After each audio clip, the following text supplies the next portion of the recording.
yang bisa memicu terjadinya penyakit-penyakit pembuluh darah. Ya, kita ada testimoni juga sebelum lanjut. Nah, ini dia Ibu Christine boleh cerita tentang suaminya. Ini ibu yang luar biasa. Kenapa? Ya, kita tahu Lisa harusnya diemut-emut, dikulum-kulum, ini dimasukin lewat sonde, ya, untuk sehat bapaknya. Ya, kalau kenapa-napa, entah saya dimarahin. Ya, boleh cerita. Nama saya Christine. Saya mau kasih kesaksian tentang suami. Saya saat itu pagi-pagi tidak ada gejala sama sekali dan benar-benar sampai sehat karena masih bisa jemput anak, masih bisa makan bareng sama saya, bahkan masih bisa ngantar saya ke kantor. Waktu itu di City Walk. Jadi setelah hampir 4 jam dia telepon dengan suara yang pelok. Dia bilang apa? Tangan saya lemas sebelah, tapi masih bergaya. Luar biasa bergaya. Dia bilang, kamu ada di mana? Ntar saya jemput. Jadi saya pikir, oh ya udah deh, santai aja. Nggak lama dia telepon lagi, dia bilang tubuh saya makin lemas dan saya nggak bisa gerak sama sekali. Saya kaget. Akhirnya saya bilang, oke, saya jalan. Macet, saat itu hujan besar.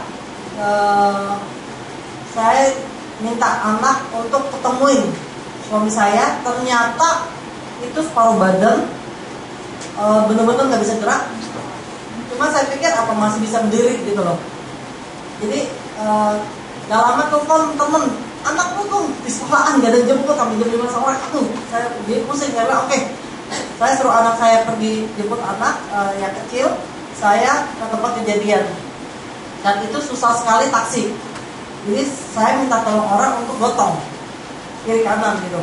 Ternyata berdiri aja nggak sama sekali nggak bisa berdiri. Itu yang megang 3 orang aja itu hampir tumbang, bertiga itu benar-benar hampir tumbang, saking beratnya. Begitu saya juga sempat angkat kakinya. Aduh, saya kaget. Itu seperti saya angkat mayat. Karena belum lama itu istri saya baru meninggal karena kanker. Jadi saya juga ikut mengangkat gitu ya, mayat seperti apa saya angkat tuh, saya kaget gitu loh. Jadi saya sampai gemet terus saat itu, benar-benar kenapa? Itu nggak bisa berdiri gitu loh, nggak ada kekuatan sama sekali untuk berdiri tuh. Saya sampai benar-benar pusing. Akhirnya bawa ke rumah sakit. Untung dan waktu saya bawa ke rumah sakit itu saya minta riset kemana-mana itu kosong. Teman pada aduh gue lagi sibuk, yang ini lagi pergi, yang ini lagi pergi. Dan itu sempat sampai malam itu nggak ketolong kasih riset. Untung saya telepon Ipar, saya bilang kemarin kamu ada beli riset kan? Saya bilang tolong pinjemin ke saya. Jadi waktu di UGD itu saya cekokin sampai 8 sampai 9 riset. Saya pikir untuk pertolongan pertama aja. Lewat mulut. Nah, jadi saya kasih itu saat itu lewat mulut. Saya suruh anak pukul kulitnya supaya melek. Karena dia terus cenderung tidur. Terus cenderung pupilnya itu mengecil. Jadi yang kita ini kan bagus ya, kesadaran itu sama sekali kayak fokusnya hilang, memorinya hilang langsung. Itu hebatnya tuh. Akhirnya saya kasih. Waktu itu memang tensi 160/100. Akhirnya saya masuk ICU. Waktu masuk ICU dokter bilang, saya bilang dok saya mau kasih ini. Apa ini katanya? Gak perlu. Saya dengan gayanya tetap lebih. Akhirnya ya udah saya mundur. Saya pikir oke, saya kasih kesempatan dokter untuk melakukan tugasnya ya. Jadi dengan dikasih obat segini. Hanya segini, 800.000 sehari 3 kali, belum obat jantung, belum obat suntik di tangan. Itu berbagai macam obat, cuma beda 4-5 hari. Itu suami saya tensi 240 lebih. Naik banget. Dan tensinya itu 100 lebih, 240 lebih. Itu sampai alat tensi itu sampai teriak-teriak. Dan orangnya itu panas tinggi, sudah komplikasi ke jantung, dan sangat bengkak saat itu. Bengkak sekali jantungnya. Jadi kata dokter ini nggak bisa lepas dari oksigen, karena kalau lepas dari oksigen langsung mati.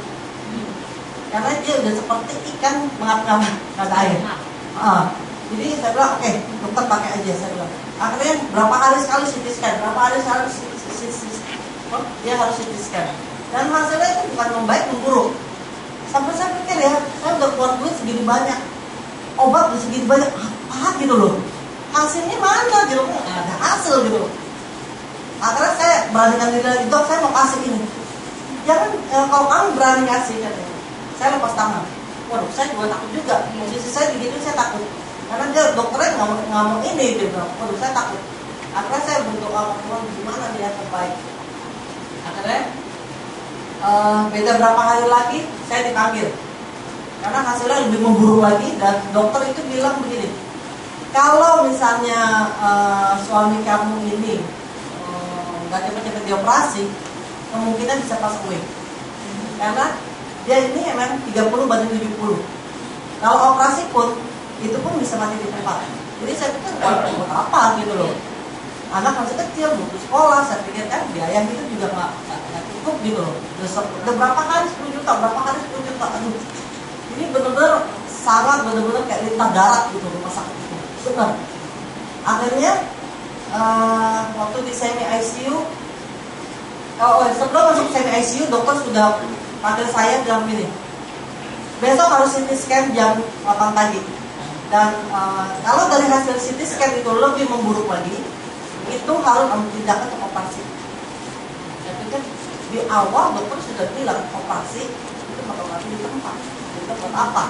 Sekarang saya dikejar-kejar, ditunggu sampai jam 10 malam, dikejar-kejar, suster setiap kali ketemu.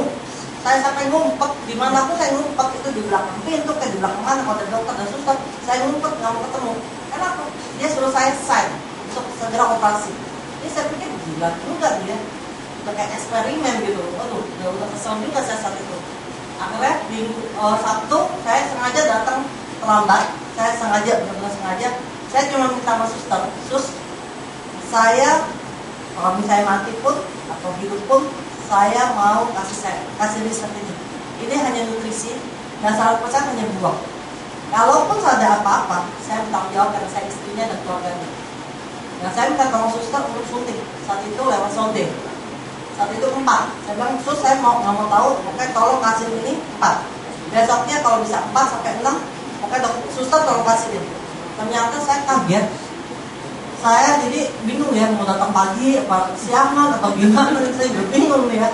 Waduh, gimana nih, saya udah stres gitu, karena dikejar-kejar. Akhirnya setelah jam 10-an saya datang, saya kaget. Itu kondisi wajahnya itu seger, bener-bener melek, bisa senyum gitu loh. Dan saya bilang, waduh kesempatan saya nih, kayak yang risep. Gue foto. Jadi dalam keadaan pakai selang, oksigen gitu ya, pegang riset. Wah, saya bilang apa? Untuk jadi berkat, bukannya kita nggak apa-apa ya, saya bilang untuk jadi berkat buat orang lain, saya bilang. Akhirnya nggak akan mati sampai di situ.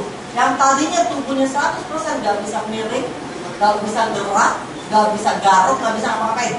Itu sampai bisa miring sendiri.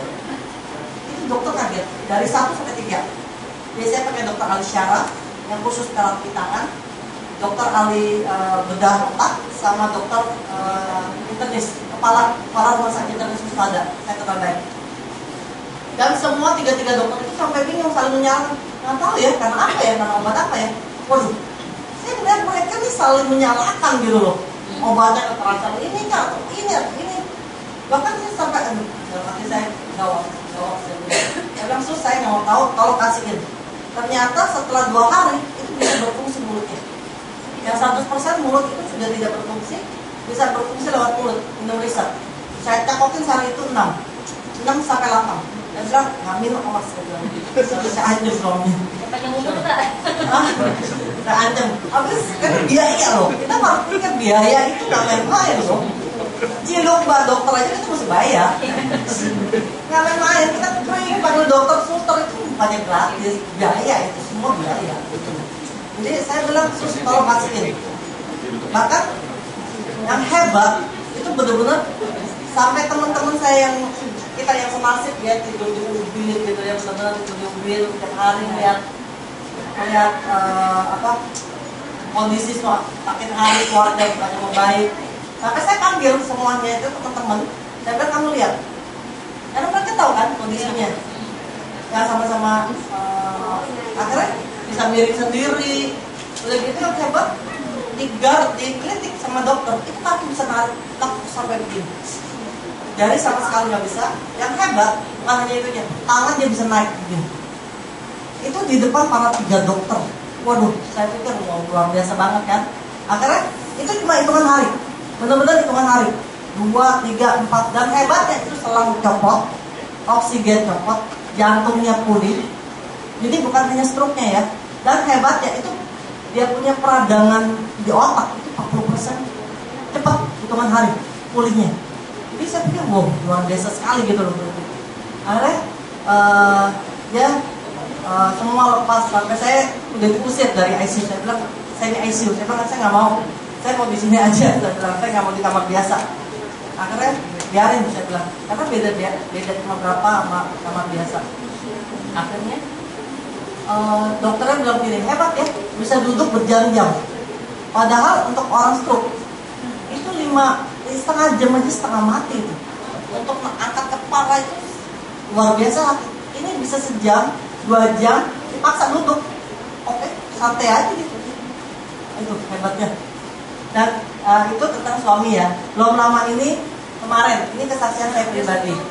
Karena udah sebelum suami udah bisa jantung. Udah, puji Tuhan. Alhamdulillah. Suami saya udah bisa jalan. Dan hebatnya itu waktu pulang dari ICU, itu kan 3 hari harus balik rumah sakit kan, kontrol. Saya bawa kursi roda, karena memang saat itu kaki masih berat, otomatis lah karena dari lumpuh total. Akhirnya setelah pulang rumah sakit, dokter Gunawan, kaki saya, masuk suaminya. Dia bilang, Pak, saya mau lihat. Coba Bapak berdiri dari kursi roda. Dia berdiri, ternyata suami saya pintar, nggak hanya berdiri, dia angkat kaki. Itu dokter sampai kaget, jadi angkat tangan. Dokter kaget, ini mah hitungan hari baik katanya.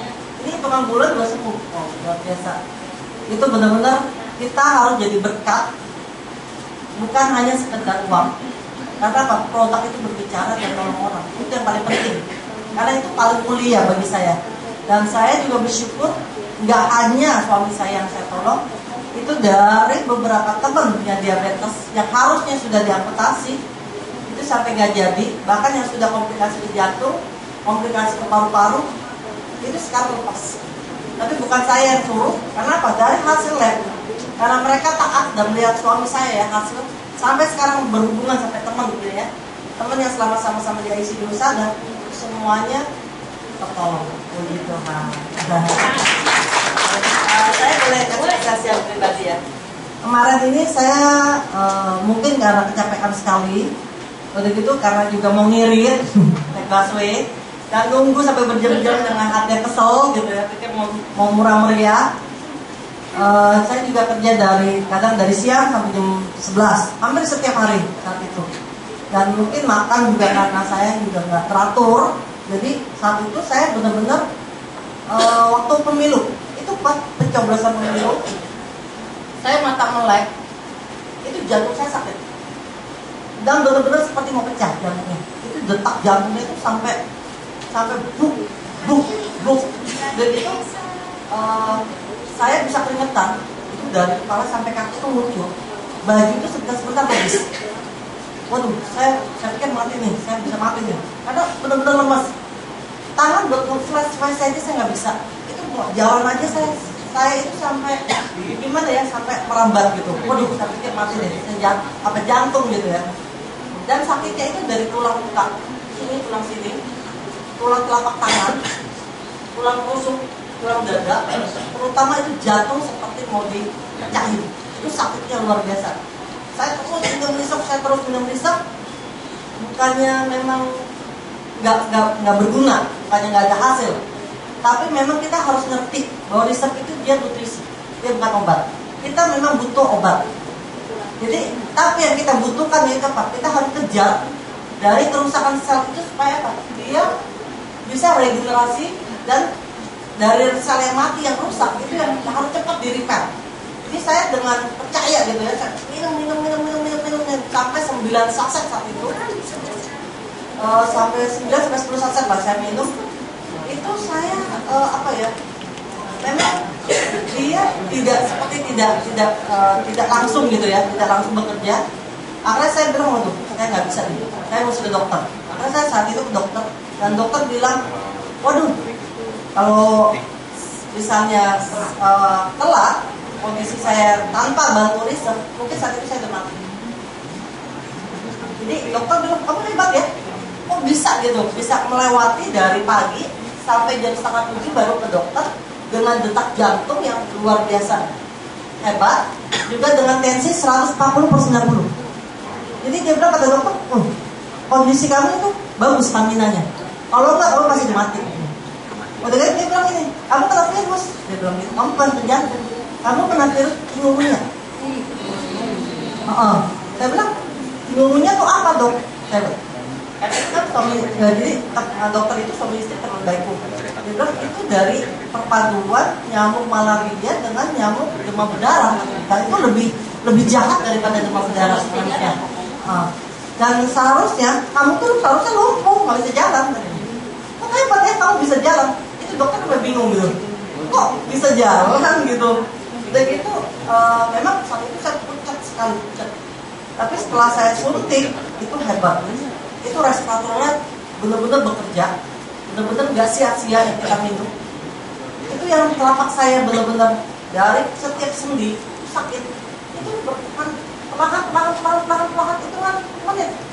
hitungan menit sampai benar-benar hilang sakitnya. Cuma jantungnya tadi detak ya kencang, itu sudah mulai ritmenya udah mulai bagus. Cuma memang dia nyerangnya pulang dada. Akhirnya malam itu saya udah memang sakit sekali, itu sampai jam 2, setengah 3 saya nggak bisa tidur karena tulangnya itu benar-benar sakit. Radangnya tuh berasa kayak setiap tulang ini itu kayak apa ya, kayak sakit gitu loh, sakit sekali. Sini tangan udah tidak sama sekali. Besoknya saya pagi-pagi mata melek, saya hantam lagi 2 pisau karena saya pikir dengan perut kosong itu jauh lebih baik. Saya hantam, saya makan roti, saya makan obat, lebih baik. Lusanya saya hantam lagi 5-6 resep karena saya pikir saya nggak rugi. Kok buat kesehatan saya pribadi gitu loh, yang sehat tuh saya gitu, daripada mati juga peti matinya murah, rumah duka juga murah kan. Saya pikir ngapain gitu loh, lagi siapa yang bisa gue prospek kalau udah meninggal kan. Akhirnya setelah saya hantam resep, saya ke kantor. Hebat tuh, saya masih bisa kerja, saya masih bisa prospek orang. Tapi memang itu setiap kali tarik nafas tulang sakit. Sampai Ciliani ini benar, dia melihat muka saya putih sekali. Dia bilang, Ibu Jenny bilang, waduh luar biasa loh katanya, masih bisa kerja. Dia bilang, iya dong, life is money. Akhirnya dia pinjemin saya Shell, saya pinjemin Shell. Oke, jadi saya nggak sampai malam saat itu. Besoknya benar-benar sembuh total sampai sekarang. 3 kali berarti ya? Ya, luar biasa. Testimoni luar biasa. Saya pernah kena cikungunya. Saya pernah. Jadi saya bisa ngebayangin. Saya habis melahirkan waktu itu anak pertama. Bayangin Bu, anak pertama habis dilahirin kan harusnya digendong-gendong. Saya nggak bisa gendong anak Karena tangan lumpuh, badan panas. Udah gitu kita kalau udah megang diri aja udah nggak bisa. Tangan tuh udah nggak bisa ngapa-ngapain. Seperti yang tadi bilang, bisa jalan aja bagus. Saya udah nggak bisa. Datang ke mana? ke dokter, ya, ke rumah sakit Pasar Rebo, ya. Itu udah dibawa kemana udah begini aja, Nggak bisa nyusuin, nggak bisa apa-apa. Ya ketularan sama bidannya waktu bantu saya melahirkan di rumah sakit. Ya dia kena cikungunya, nular ke saya. Dia waktu itu tahun 2004. Jadi saya bisa bayangin rasanya sakitnya luar biasa. Ya memang nggak ada jawaban kalau kita kena virus. Imun kita yang dioptimalkan waktu itu saya minum herbal juga ya, plus macam-macam ya, sama CDR. CDR vitamin C dosis tinggi celupin ya. Lama tapi nggak setinggal 3 hari, bahkan saya tegasin 3 hari Bu, saya sebulan Bu baru normal ya. Tepuk tangan deh buat riset ya, luar biasa ya. Lanjut ya, kalau testimoni riset itu bisa 3 bab kalau